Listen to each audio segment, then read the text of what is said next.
Okay, तो अब हम लोगों ने जो इंट्रोडक्शन सेशन ले लिया था कस्टम का, ये कुछ सिंप्लीफाइड और हैंड रिटन नोट्स अवेलेबल है जिनसे हम सीखने वाले हैं कस्टम का बेसिक कॉन्सेप्ट।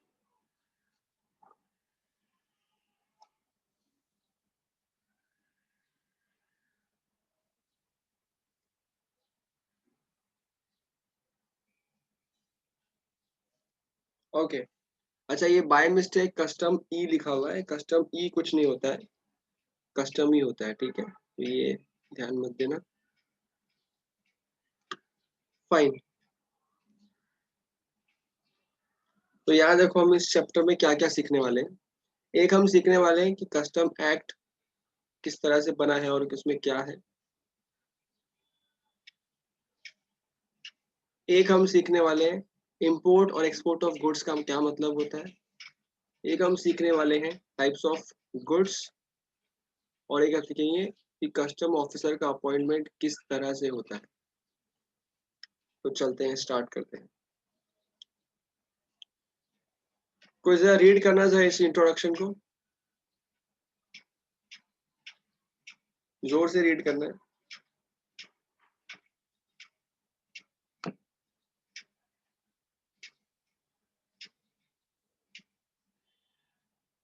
श्वेता रीड कर।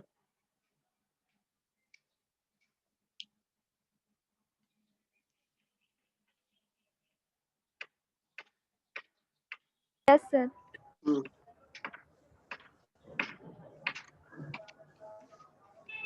Custom is a form of indirect tax.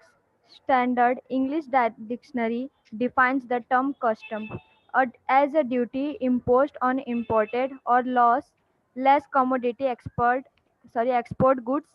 This term is usually applied to those tax which are payable upon goods or merchandise imports or exports.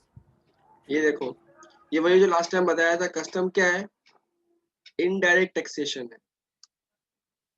अच्छा, अब जब मैंने इनिशियली पूछा था तो लोगों ने ऐसा ऐसा कहा था कि सिर्फ इंपोर्ट पे लगता है, बट ऐसा नहीं है। कस्टम क्या होता है, कस्टम इंपोर्ट पे भी लगता है और कस्टम एक्सपोर्ट पे भी लगता है। नाउ माइंड इट, हर तरह के एक्सपोर्ट पे कस्टम नहीं लगता और हर तरह के इंपोर्ट पे कस्टम नहीं लगता, but there are specific things जहाँ पे एक्सपोर्ट पे भी कस्टम लगता है। जनरली आपने हमेशा बचपन से यही सुना है कि हम, हमारी गवर्नमेंट चाहती है हम एक्सपोर्ट को प्रमोट करें, एक्सपोर्ट को प्रमोट करें। इसके लिए जनरली एक्सपोर्ट पे कस्टम नहीं होता है, जनरली इंपोर्ट पे ही कस्टम होता है। लेकिन कभी कभी एक्सपोर्ट पे कस्टम होता है। किस तरह से, फॉर एग्जाम्पल, जैसे आपने रिसेंटली सुना है, कौन सा वेजिटेबल ऐसा है जिसका भाव बहुत ज्यादा बढ़ रहा है इन दिनों में? प्याज। प्याज। बताओ क्या भाव चल रहा है प्याज का? 40 रुपीज, 30 रुपीज और 52, sir. कितना? 60 रुपीज सर। अब यहाँ देखो, 50। यहाँ देखो, ऑनियन हो गया है 60 रुपीज। एक बात बताओ, आमतौर पे जो इंडिया में कांदा उगता है, क्या वो कांदा सिर्फ और सिर्फ इंडिया में बिकता है या बाकी वर्ल्ड में बिकता होगा? दिखता होगा, बाकी वर्ड में भी जाता है। बाकी वर्ल्ड में भी, बाकी कंट्रीज में भी जाता है इंडिया से, बिकॉज अपने को पता है इंडिया एग्रीकल्चरल कंट्री है, एग्रीकल्चर स्टेट में गिना जाता है इसको, तो यहाँ से बहुत बड़ा प्रोडक्शन बाहर भी जाता है। अब देखो, नॉर्मली तो अपन एक्सपोर्ट करते हैं, कोई दिक्कत नहीं है, पर पता है जब जब ये कांदे का रेट, हर साल में एक बार दो बार ऐसा होता है जब कांदे का रेट है ना 100 तक पहुंच जाता है, 100 के आसपास पहुंच जाता है। जैसे ही कांदे का रेट एक बहुत ज्यादा पहुंचता है ना, ज्यादा रेट के बाहर पहुंचता है ना, तो गवर्नमेंट क्या करता है पता है क्या? गवर्नमेंट जो कांदे का एक्सपोर्ट होता है ना, जो पहले कोई दिक्कत वाला नहीं था, उस पे बहुत भारी भरगम, बहुत भारी भरगम कस्टम लगा देता है। जिसका मतलब, हो सकता है हम लोग बाहर एक्सपोर्ट कर रहे हो 40 रुपए में, या हो सकता है एक्सपोर्ट कर रहे हो 80 रुपए में फायदा कमाने के लिए। लेकिन अब क्या बोल रही है गवर्नमेंट, एक काम करो, इस पे इतना सारा, जैसे एग्जांपल बोल दिया कि एक काम करो इस पे 100 रुपए कस्टम भरो फॉर एग्जांपल, अब 180 का हो गया। अब क्या वो कस्टम का, क्या वो बंदा जो कांदे का व्यापारी है क्या वो एक्सपोर्ट करने की सोचेगा? नहीं, बिकॉज 80 रुपए कमाने के लिए उसको 100 रुपए टैक्स भरना पड़ेगा।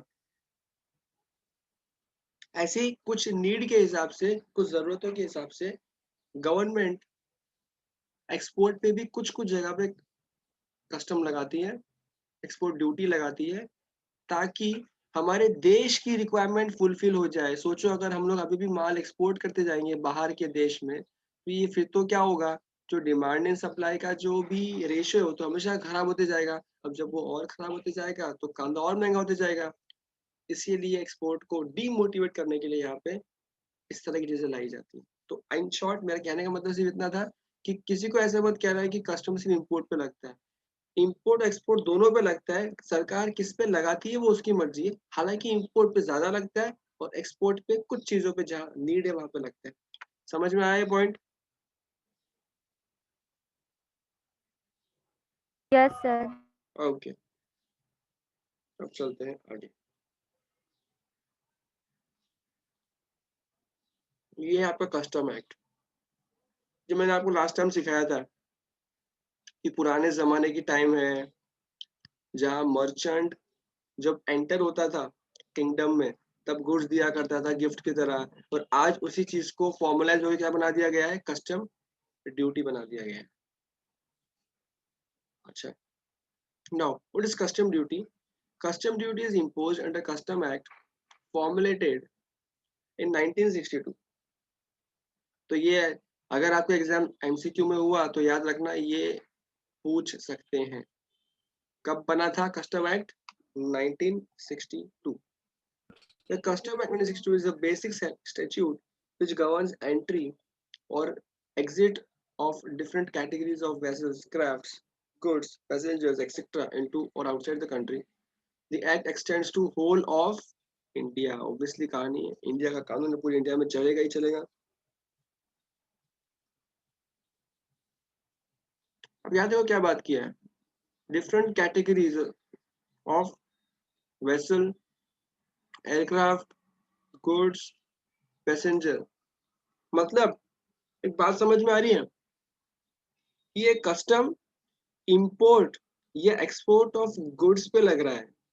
अब वो गुड्स हो सकता है किसी शिप से आ रहा हो सकता है किसी एरोप्लेन से आ रहा हो सकता है कोई पैसेंजर अपने बैग में डाल के लेके आ रहे हो, कभी आप घूमने गए बैग में डाल के लेके आ रहे हो, वो पैसेंजर्स हो गए।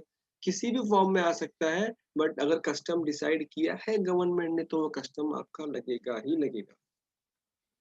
बस इतनी सी बात है, अब हम चलते हैं आगे।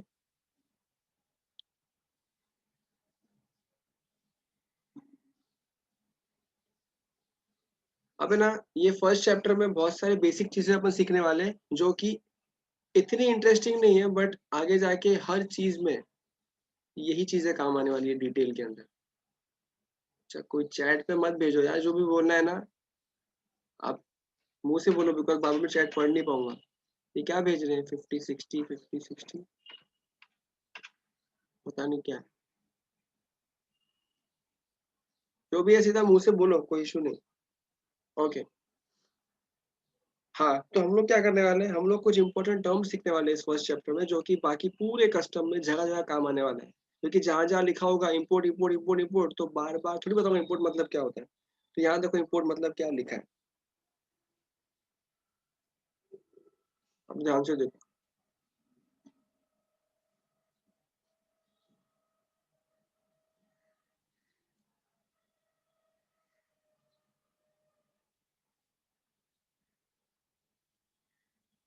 Import and export of goods. What is import?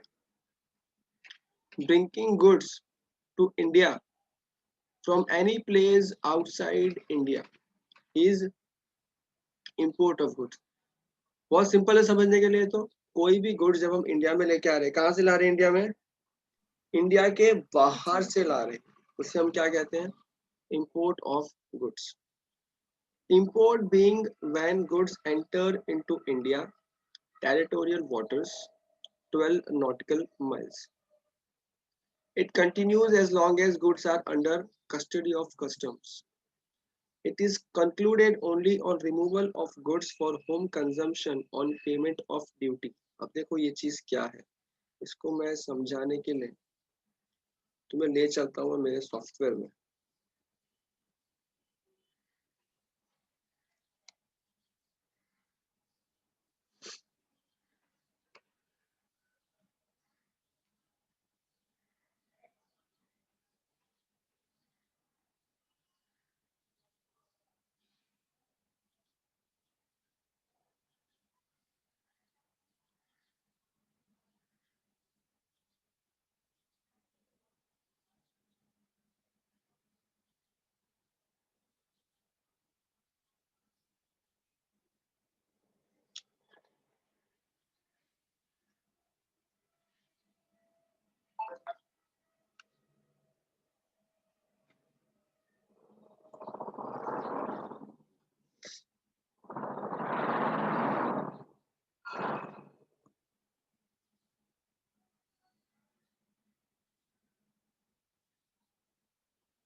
ये कौन मस्ती कर रहा है?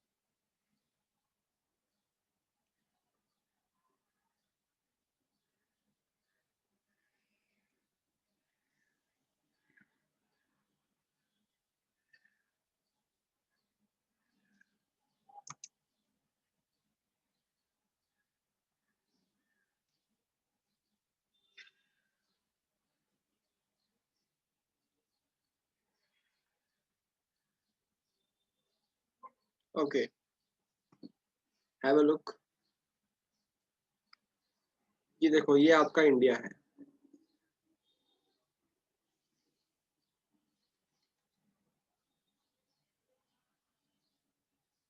कुछ इसी तरह का इंडिया होता है। इधर तुम्हारा श्रीलंका होता है,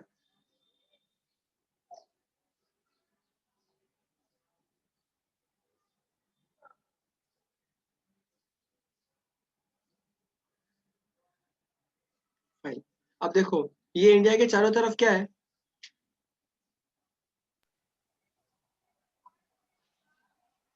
पानी। पानी। ये देखो मैंने पानी बना दिया। अब देखो जनरली इंपोर्ट स्टार्ट कहाँ से होता है?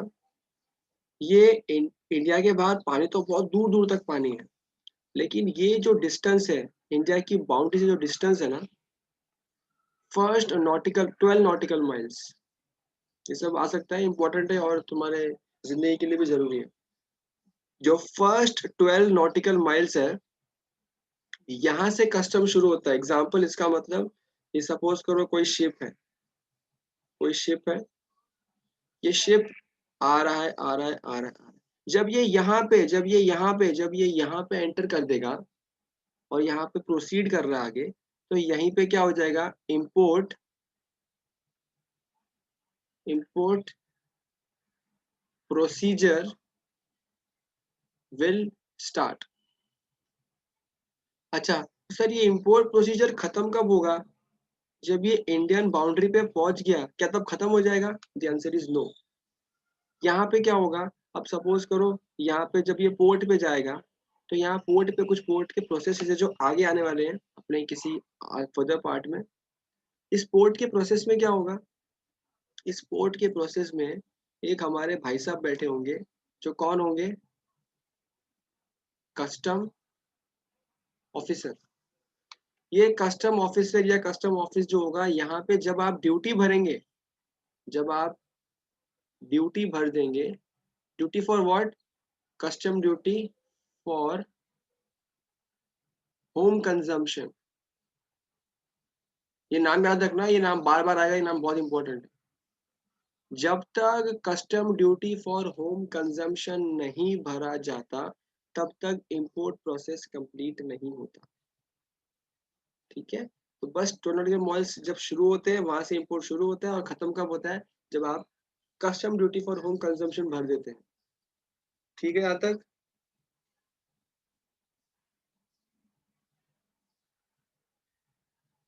Yes, sir. आवाज बहुत धीरे आ रही है तुम लोग की यार। सर अभी आएगी जोश से शायद। फाइन, तो चलते हैं वापस अपने पीडीएफ की तरफ। तो यहाँ देखो, वापस एक बार रीड करो। India import being when goods enters into India territorial waters 12 nautical miles. कब तक कंटिन्यू रहेगा import? As long as goods are under custody of custom, जब तक आप नहीं भरते। कंक्लूडेड मतलब क्या होता है? खत्म। आप लोगों की भाषा में खत्म कब होगा import? Only on removal of goods for home consumption on payment of duty. तो ये जो मैंने अभी भी आपको कहा, इसका मतलब यही है, जब आप ड्यूटी भर देंगे फॉर होम कंजम्पशन तब वो चीजें कस्टम खत्म, ओ सॉरी, इंपोर्ट खत्म हो जाएगा। अब एक्सपोर्ट किस तरह का होगा यहाँ पे देखो ध्यान से, अब आप समझ पाओगे export easily. It begins when goods are presented for export. Sir presented for export, यहाँ पे देखो, अब सपोज करो तुम हो, तुमको कुछ एक्सपोर्ट करना है बाहर, तो क्या तुम सीधा ही शिप पे सामान लोड करने पहुंच जाओगे क्या एक्सपोर्ट करने के लिए? नहीं ना। यहाँ पे एक ऑफिस होगा जहाँ पे आप अपने गुड्स को प्रेजेंट करोगे, डॉक्यूमेंट्स प्रेजेंट करोगे कि मुझे एक्सपोर्ट करना है। तो जब आप इंडिया में बैठ के जब वो डॉक्यूमेंट जहाँ प्रोड्यूस करोगे, जहाँ गुड्स प्रोड्यूस करोगे डिपार्टमेंट को, उसी टाइम क्या बोलेंगे अपन कि प्रोसेस स्टार्ट हो गई है। किसकी? एक्सपोर्ट की। कब तक चलेगी वो? It continues as long as goods are within territorial, अब यहाँ पे मिसिंग है बट लिख देता हूँ, टेरिटोरियल वाटर्स। तो जो भी आपके इंडियन टेरिटोरियल वाटर्स हैं, जब तक वो वाटर्स की बाउंड्री जब तक क्रॉस नहीं करता आपका वो शिप, तब तक एक्सपोर्ट खत्म नहीं हुआ। जैसे ही वो बाउंड्री क्रॉस किया, एक्सपोर्ट कंक्लूड हो गया, मतलब फाइनली एक्सपोर्ट हो गया है। ये बहुत सिंपल सिंपल चीजें हैं, लेकिन आगे पूरा कस्टम इन्हीं पे डिपेंडेंट है, इसलिए मैं इतनी मेहनत कर रहा हूँ, इंडिया में इंडिया बना रहा हूँ, सब समझा रहा हूँ इसके लिए। और जिसको जो चीज इंपॉर्टेंट लगती है, इनफैक्ट हो सके तो ये चीज़ों को आप स्क्रीनशॉट ले लो और आप प्लीज अपने बुक में कहीं नोट कर लेना, बिकॉज कस्टम बहुत इंपॉर्टेंट है प्रैक्टिकल लाइफ के लिए भी और तुम्हारे सेम 6 के लिए भी। और custom is very technical, it's not like GST के सिंपल सिंपल समझाया समझ गया। कस्टम एक्चुअली में पता है सीए फाइनल में बच्चे पढ़ते हैं सीए के सिलेबस के, ये आपको बैफ में, take it seriously. Okay, export is completed only when goods have crossed Indian territorial waters, ये अपने समझा दिया भैया। तो चलते हैं आगे। अब यहाँ देखो, इंडिया म्हणजे काय, ये भी मस्त है। India extends up to 200 nautical miles including Indian territorial water, Indian customs water। Indian territorial waters क्या होता है? Territorial water of India extends to 12 nautical miles। यहाँ देखो, अब कंफ्यूजन ना हो, इंडियन टेरिटोरियल वाटर्स मतलब क्या, जैसे मैंने वहां पे बताया था सेम यहाँ पे भी है। इसका मतलब क्या है? इसका मतलब है ये बात कर रहा है उसी फर्स्ट 12 नॉटिकल माइल्स की।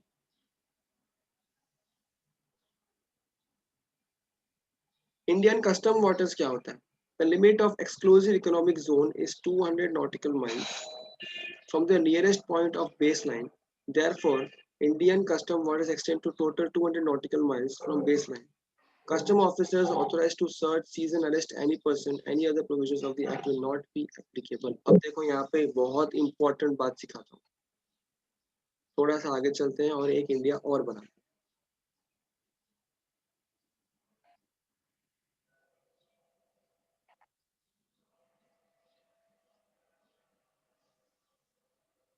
ओके, यहाँ पे देखो, ये जो देश की धरती है ये तो इंडिया है ही।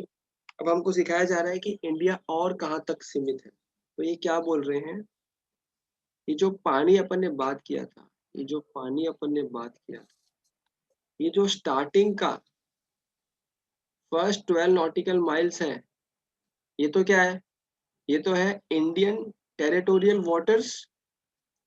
अच्छा, इंडियन टेरिटोरियल वाटर्स का मतलब क्या है कि ये तो इंडिया ही है, ठीक है, ये तो इंडिया ही है, लेकिन यहाँ चलते हैं आगे, यानी कि अपने देश की धरती से पानी की धरती में अप टू 200 नॉटिकल माइल्स, ये क्या है, ये भी इंडिया है, ये भी इंडिया है। अब ध्यान से सुनना, फर्स्ट नॉटिकल माइल्स को क्या कहते हैं, फर्स्ट ट्वेल्व को कहते हैं इंडियन टेरिटोरियल वाटर्स, और जो ये बाकी का पार्ट है ना, यानी कि बाकी कौन सा 13th नॉटिकल माइल से लेके 200 तक, इसे हम कहते हैं इंडिया का फ्री इकोनॉमिक जोन। अब ध्यान से सुनना, फर्स्ट 12 तो पूरा का पूरा प्रॉपर इंडिया माना जाता है, इसलिए यहाँ पे इंडिया के सारे कानून एप्लीकेबल हैं, मतलब यहाँ पे कोई तुम्हारे साथ कुछ भी कर सकता है जो इंडिया में धरती पर रहते हुए कर सकता है। लेकिन जो ये बाद का है ना 13 से लेके 200 तक, यहाँ पे तुम्हारे इंडिया तो है, ये इकोनॉमिक जोन तो आता है इंडिया का, लेकिन यहाँ पे इंडिया के सारे कानून एप्लीकेबल नहीं है। तो यहाँ पे देखो, अरे कहाँ गायब हो गया,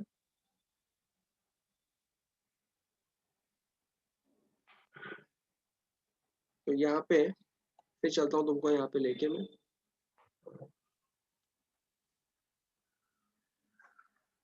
तो ये जो इकोनॉमिक जोन है ना, उसमें क्या क्या है, उसमें सिर्फ custom officers authorise to search, seize and arrest any person, सिर्फ यही काम वहां पे हो सकते हैं, बाकी हर एक कानून वहां पे एप्लीकेबल नहीं होता है, सिर्फ कस्टम के ये 3 चीजें वहां पे हो सकती है और कुछ नहीं होता वहां पे।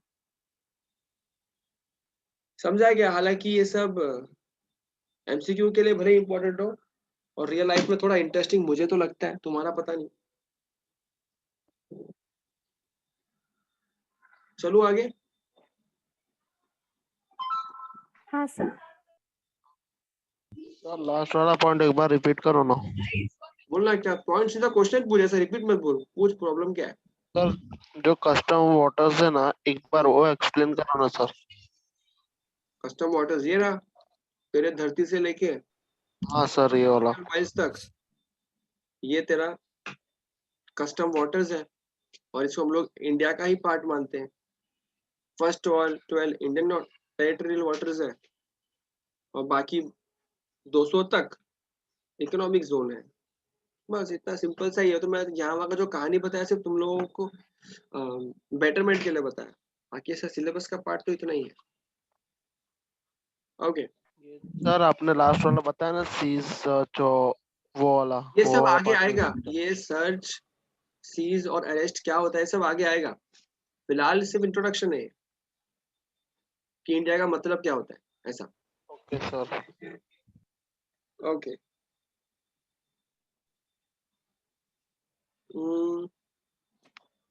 अब हमने एक तो सीख लिया कि इंपोर्ट मतलब क्या, एक्सपोर्ट मतलब क्या।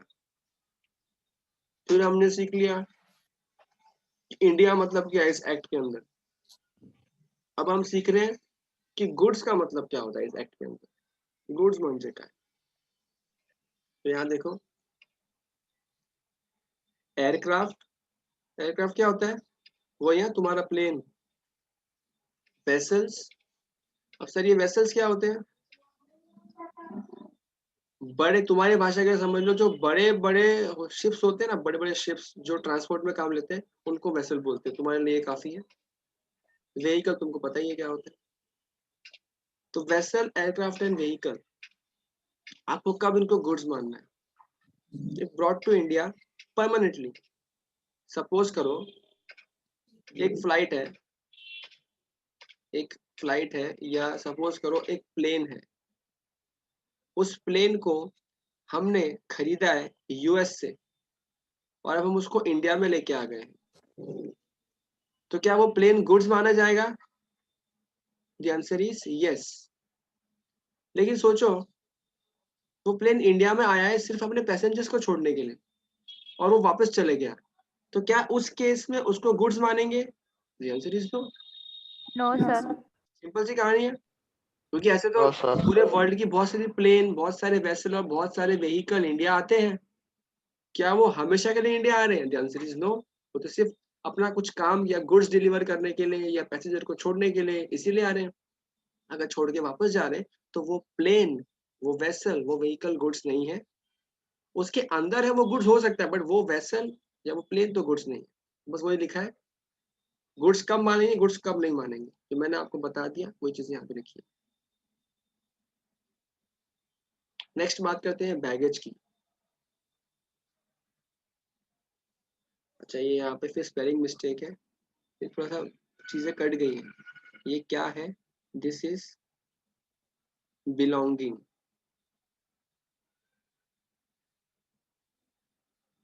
Belonging, belonging of a traveller. अब बैगेज का मतलब क्या होता है ना, बहुत सिंपल सी कहानी है। कभी आपने कहीं ट्रैवल किया है, कभी यहाँ से गांव गए हो?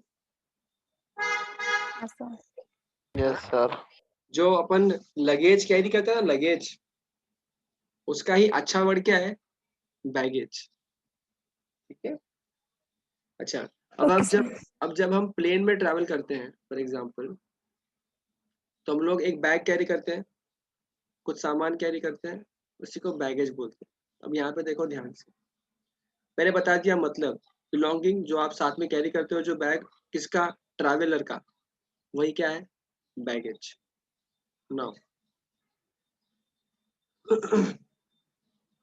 नाउ बैगेज में क्या क्या आता है और क्या क्या नहीं आता है। 5 मिनट बाद कॉल कटेगा, मैं वापस लिंक भेजता हूँ। ओके, बैगेज में क्या क्या आता है? बैगेज में बोनाफाइड बैगेज आता है, बोनाफाइड बैगेज। अब बोनाफाइड म्हणजे काय है? गुड्स जो ऑलरेडी यूज में है by passenger, not chargeable to duty. देखो सिंपल सी कहानी है ना। सपोज करो श्वेता लंदन गई। अब श्वेता के पास ऑलरेडी एक आईफोन था, वो आईफोन वो इंडिया से ही यूज कर रही थी। या सपोज करो उसने वहां पे जाके वो फोन परचेज किया, वो बेचारी वो फोन यूज कर रही है। कस्टम अथॉरिटी ने उसको एयरपोर्ट पर पकड़ लिया, बोला ये फोन नवा नवा दिख रहा है, ला कस्टम दे दे इस पे। सोच के बताओ, ये श्वेता के साथ में गलत हो रहा है कि सही हो रहा है? गलत। गलत हो रहा है ना ये तो देखो इसलिए यहाँ पे लिखा हुआ भी है, जो ऑलरेडी यूज में है किसी भी पैसेंजर के, उसको बैगेज तो बोलते हैं, लेकिन उस पे कस्टम ड्यूटी चार्ज होता है क्या? The answer is no. No. Custom duty No, उस पे sir. चार्ज नहीं होता। ठीक है। इसका मतलब समझो, तुमको एक रास्ता मिल गया। अगर तुमको वहां जाके किसी के लिए फोन लाना है इंडिया में, तो बॉक्स खोल के बॉक्स को जेब में, मतलब बॉक्स को बैग में रख दो और फोन जेब में डाल के लेके आओ, तो आप क्या कह सकते हो? हम तो यूज कर रहे हैं सर। कौन सा कस्टम? किसी को बताना नहीं, मैंने बताया ऐसा। चलो आगे चलते हैं। नेक्स्ट है अदर बैगेज। अब इसके अलावा कुछ और जो भी आप कैरी कर रहे हो, duty is not chargeable up to exemption limit. For excess baggage duty is chargeable at the rate of 35%। अब सर ये एग्जेम्पशन लिमिट क्या है, ये आगे चैप्टर्स में आएगा। ठीक है। इसका मतलब जो आप यूज कर रहे हो वहां तो कोई कस्टम का मचमच ही नहीं है, लेकिन जो आप यूज नहीं कर रहे हो उन पे कस्टम लगता है। लेकिन एक लिमिट है, एक एग्जेम्पशन लिमिट है कि आप कितना माल किसी दूसरे देश से एक पैसेंजर उठा के ला सकते हैं अपने फ्लाइट में या अपने शिप में अपने साथ में। उस एग्जेम्पशन लिमिट के पार चले गए तो कितना % कस्टम ड्यूटी भरना पड़ेगा? 35%। 35%। अब वो एग्जेम्पशन लिमिट हम लोग पढ़ने वाले Yes, आगे, sir. ये हम लोग पढ़ेंगे इन फ्यूचर। बस ये याद रहे कि क्या था, क्योंकि जब हम पढ़ेंगे ना तब हम दोबारा बैगेज का मतलब नहीं सीखने वाले हैं। अगर किसी ने उस टाइम पूछ लिया कि बैगेज का मतलब क्या, तो मैं यही कहूंगा जाके फर्स्ट लेक्चर दोबारा देखो। इसलिए हम आज ये इंपॉर्टेंट डेफिनेशन कवर कर रहे हैं। और आई होप ये नोट्स तुमको समझ में आ रहे हैं। मैंने बहुत ही सिंपल नोट्स ढूंढे हैं तुम्हारे लिए, तो मैं ग्रुप में भेज दूंगा, तुम इसी से पढ़ना custom. Okay. Yes, sir. Next क्या होता है? Next is stores. पहले देखते हैं स्टोर का मतलब क्या है। Store means goods for use in a vessel और एयरक्राफ्ट। सर क्या है ये गुड्स स्टोर्स? अब ये नाम दिया है तो नाम को समझते हैं। देखो, या तो वेसल ले लो या आप कोई एयरक्राफ्ट ले लो। एयरक्राफ्ट कैसे बनाते हैं रे? कुछ ऐसे ही बनता है, कोई तो कुछ और ही बन गया, बट ठीक है। इसके अंदर जो सामान यूज हो रहा है उसको क्या कहते हैं? स्टोर। Store store. और इसमें क्या क्या आता है? It includes fuel, spare part, other article of equipment, whether और नॉट फॉर इमीडिएट फिटिंग। अब एक बात सोचो, कई बार जो ये शिप्स, ये वेसल्स होते हैं, ये वन मंथ के लिए ट्रैवल करते हैं, गुड्स लेके उठाते हैं, 1 मंथ तक ट्रैवल होता है कैरी करके गुड्स ट्रांसपोर्ट करने के लिए। तो तुम्हें लगता नहीं इस शिप में बहुत सारा फ्यूल भी होता होगा, कहीं खत्म ना हो जाए? हाँ सर। बहुत सारे नट बोल्ट, एक्स्ट्रा मशीन रहते होंगे, इंजीनियर्स बैठे रहते होंगे कि जब कहीं कुछ खराब होगा तो वो ठीक कर देंगे। तो वो सब जो नट बोल्ट वट बोल्ट सब कुछ है ना, वो सब भी क्या है? वो सब भी स्टोर का, उसको क्या बोलते हैं? सब चीजों को स्टोर बोलते हैं। समझियो? हाँ sir. Okay, moving further. Currency and negotiable instrument, ये फैमा एक्ट में आता है, तुमको यहाँ पे कुछ ऐसा एप्लीकेबल है नहीं,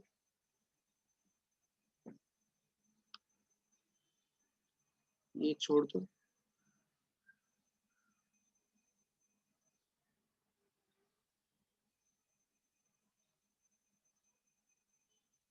ओके, तो ये वीडियो सेशन बंद होने वाला है, मैं वापस दूसरा लिंक भेजता हूँ, ये 30 सेकंड में बंद हो जाएगा। तो ये नया टॉपिक 30 सेकंड बाद चालू करेंगे, हम सब वहीं मिलेंगे वापस 30 सेकंड के अंदर। Okay sir. Okay sir.